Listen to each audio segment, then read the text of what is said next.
Well, that kind of war story leads right into a good segue, which is that you're now doing your own podcast, Yes. which covers stories like this from others in the industry.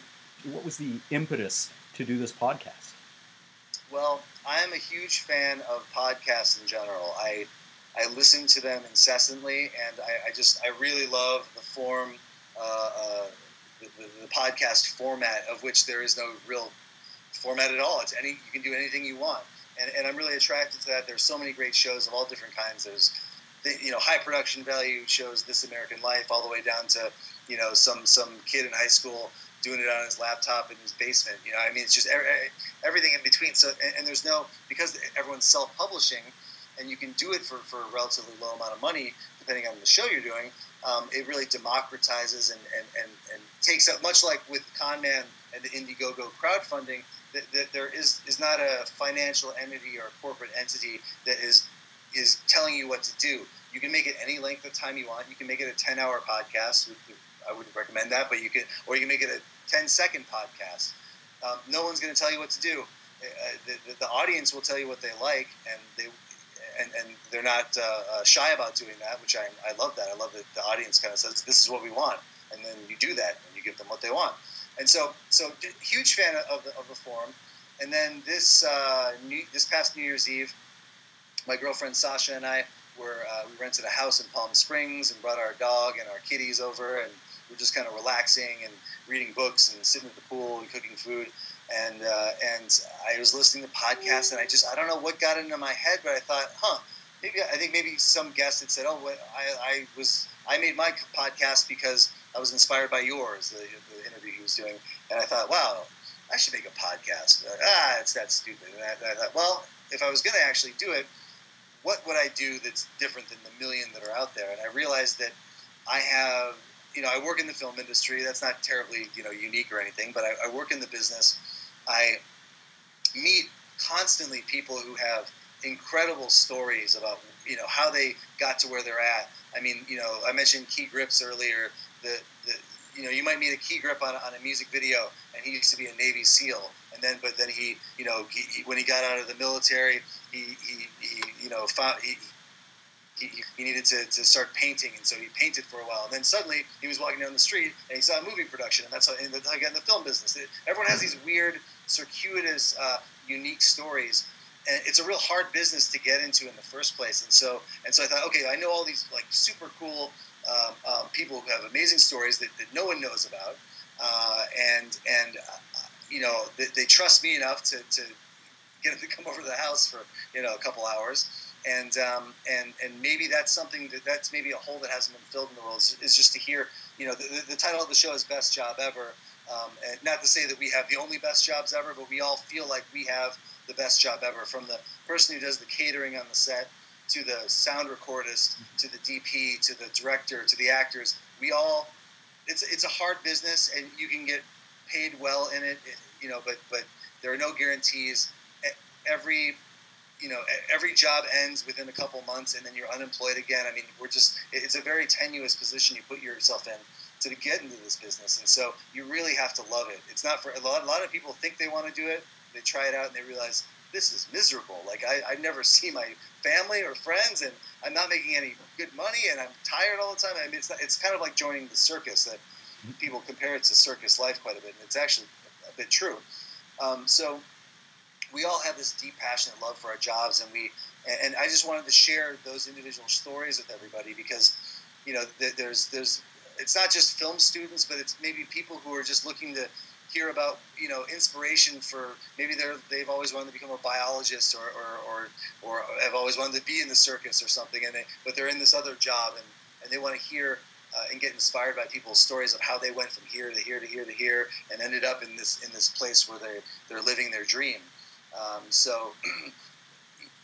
And then selfishly, the other great thing about it is I get to sit down with these people. You never really have uninterrupted 2-hour in-depth conversations about someone's life with someone else. It never happens in real life. And so all these people that I love and care about, I get to connect with on a whole other level and have this wonderful conversation with them. So selfishly, I just love it because I get to know my friends even better. And then unselfishly, I suppose, I love the idea of all these all these stories and all this wisdom getting spread out there in the ether, because that's what got me to where I'm at. Are people helping out, passing on knowledge, saying do this, don't do that, saying hey, I want to help you out. I want to give you a camera for the weekend to shoot your little short film for free. And so I feel indebted to the world in general just for all the help I've received. So I want to give back, and that's the crux of the podcast. Best job ever is essentially just a long form conversation with me and someone else I know from work, and we talk about their journey. I will eventually interview actors. I've tried to stay away from actors just because that's the one sector that has been nailed by 1,000 different podcasts already. So actors and directors, I have done some directors, but I wanted to keep it more like, hey, how did the stunt guy get to become the stunt coordinator? How did the key grip become the key grip? How did the makeup person get in that position? It's just like those are the stories that we don't hear and are missing from the sort of Library of Congress of the universe. So that's why I'm doing it. People seem to really enjoy it, and the audience has been growing over time, and it seems to double every month or so. So even if the audience declines, I'm going to keep on doing it because I think it's important. I think it's entertaining and fun, and I just love spreading love into the world and helping people out. It makes me feel like I'm not a horrible person. How far in advance do you record these and do the production on them before they get released? Well, what I do is I try to do as many interviews as I can in advance, because when I start working, like I haven't recorded a single podcast since I started Con Man because there's simply no time. And but I knew this going in, that I'd have to stockpile interviews and sort of get a good 15 in the can, so to speak, before I launched the podcast, just so I was always ahead of the game. So if there was a month where I couldn't do any work on it, I could still be releasing episodes. I feel like that's very important with the podcast I listen to. I mean, when WTF is one of my favorites, the Mark Maron podcast. I mean, man, I, like probably millions of others, Sunday night when it's midnight and then it's 12:01, like his podcast gets released and I'm ready there to download it. So that consistency is so key. And so I feel like I owe it to the audience, however small the audience is, I owe it to them to keep it consistently coming out. That said, I'm starting to get low on episodes in the bank, and this last one, the 13th episode, I think I have about 3 or 4, so I've got a little cushion still, but I just booked another interview next week so that I can kind of, again, stay ahead of the game. So what I do is I record the podcast. Usually takes an hour to hour and a half, sometimes 2 hours, and then I go back. I'd like to not do it this way because I should get these things finished in advance, but I inevitably end up on Sunday, the day I release it, editing the conversation out, recording my intro and outro, mixing the levels, and sort of like doing all the post production on it in one day. That usually takes anywhere from an hour and a half to 4 hours, depending on how stupid I am that day. So it's like it's recording, and then maybe a month later I'll do the post on it.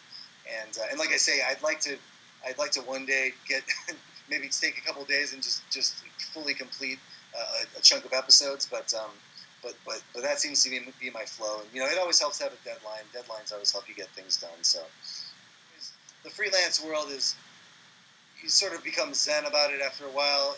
You spend the first few years of your career worrying and stressing out about, I'm never going to get another job, and oh my gosh, where am I going to get my rent money? And then you eventually realize, like, you know what, there are film gods out there. I don't know if you guys know that, but there are, much like the Greek and Roman gods, there are film gods out there, and they just like to toy with you, and they like to mess with your mind. They like to rain on the set unexpectedly and ruin your shoot day, or they like to sometimes make the sun go in that perfect place as the actor passes by and make the most magical moment in cinematic history happen, totally unplanned. The film gods, they're tricksters. They bless you and they curse you, and so sometimes your phone won't ring for a month, and you'll think, I'm never going to get another job again, and then the next day you get 10 calls for different jobs, and you're working nonstop for the next year. So it's something to think about. it's the main thing that people can't deal with usually when they get into film at first, and film and TV.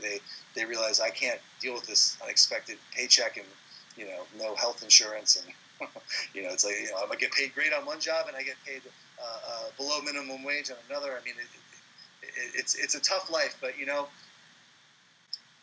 it goes back to my podcast, Best Job Ever, which is we all think we have the best job ever, and that's why we are willing to sort of close our eyes and jump off the cliff and hope that there's water beneath us, because we just love what we do, and we're pretty sure most of us would do it whether we were super poor or super rich, or we do it because we love it, and that's all there is to it.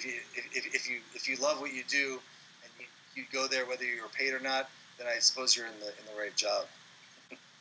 Well, thanks so much, Jay. It's been a pleasure. Look forward to listening to the podcast and seeing Con Man when it